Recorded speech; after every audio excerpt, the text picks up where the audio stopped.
Hi, Dramione fam. Let's talk finally about the now completed fic Probabilities by One Bed to Rule Them All.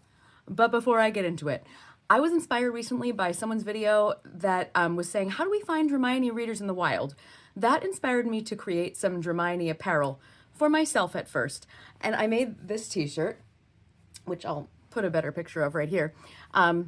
And I don't know, would you be interested in merch? I have a few designs in mind, but it's a lot of rigmarole, so let me know if you think it'd be worth it. Also, if you have recs on sites that are good to work with, I would take your recommendations.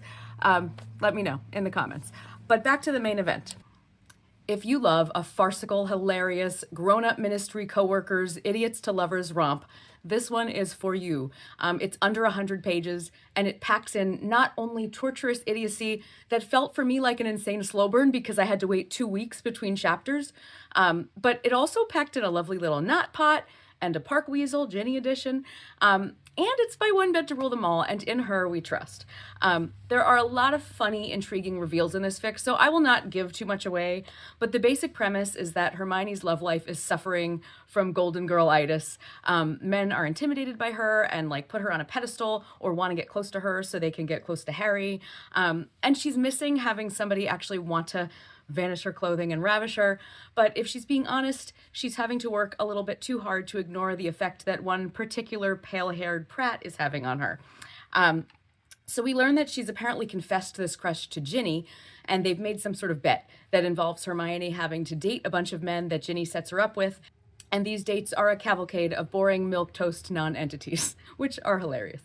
After one date, she decides to crash Pansy Parkinson's party and finds Draco there, broody and unreadable, as always. And then he walks her home, and they have quite the moment. But as the only thing both of them love more than each other is self-preservation for some reason, they walk away unsatisfied. That is until the next day when they find they have apparated at the same time and into the same place, effectively splinching themselves literally into each other's bodies.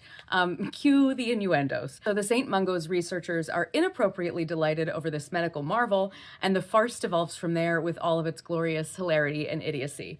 Is it a once-in-a-lifetime occurrence? Is it a sex curse? Will Hermione and Draco go down in medical history for surviving the world's first ever megabone incident? You will have to read this to find out. And let me tell you, just like in Bad Omens, every line is a banger. I highlighted so much of this fic. Here are a few of my favorite lines. This one is Hermione on describing Draco. He swept in looking like velvety arrogance swathed around a porcelain-plated steel frame. That's the best description of Draco I've ever read, I think. Draco on his favorite topic that Harry is not bright. He needs to pretend Potter has 2 brain cells and he's lent one of them out. Say it like he's explaining it to a toddler, one who's placed at the very bottom of all his developmental metrics. Or as though Potter very recently learned English using a curriculum that only contained 1-syllable words. I like you, Scarboy. Date me, please? Or later in the fic, he says, I could not be more lost right now, Granger. Pretend you're explaining it to Potter. Great. This is a Hermione POV line on how she's affected by Draco's presence.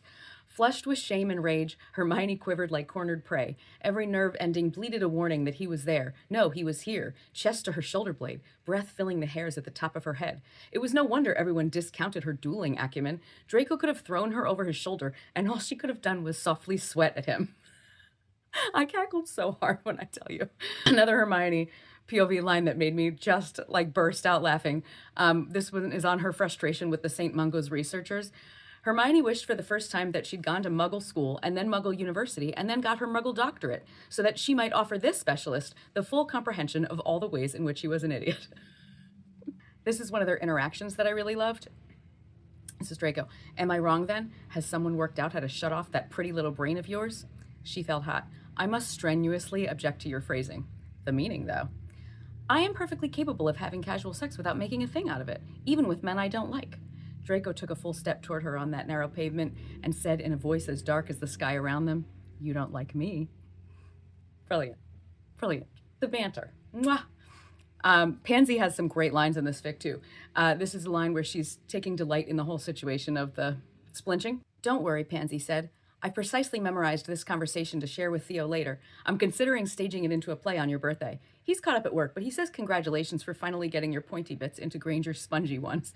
It was his elbow, Narcissa objected rather desperately. Pansy shrugged. Details. Also, Pansy gives this insult to him, which, you have to know Harry Potter canon so well to get, but I kind of wish I could use this on people. You have the aspect of moaning myrtle on a bad day. You're like a feral hippogriff with all its feathers plucked out, like a boggart if everyone's greatest fear was a sulky adult man. That's such a great string of insults that are so niche. But Pansy also has an unlikely voice of reason moment in chapter 4 that I loved. She's talking about Hermione. You might think she's a classic case of emotional ineptness, consequent of growing up with more books than friends, and you'd probably be right. But consider that she also grew up to have excellent survival instincts. You want her to jump? Give her a safe place to land. All right, one more line. There's so much pining in this fic. Here is a bit I loved from Draco's POV. He felt it in the moment his foot cleared the threshold. The whole damn place was a herald to her presence. It was transformed by her. The light inside was soft and warm because it had refracted from the thick waterfall of her curls. The air inside was cool and fresh because it had passed her lips on the way to his. That is such a beautiful little line right there. Okay, so that's enough. Just read this fic. But also, in the notes, she said that she wrote this fic as a side effort while writing her largest, most adventurous fic yet, which is in the works. I cannot convey how excited that makes me. Can I become your beta, OneBed? I know you have other betas that are better than me, but I don't think I can wait. I just love your work. All right, anyway, that's all. I'll see you next time. Bye.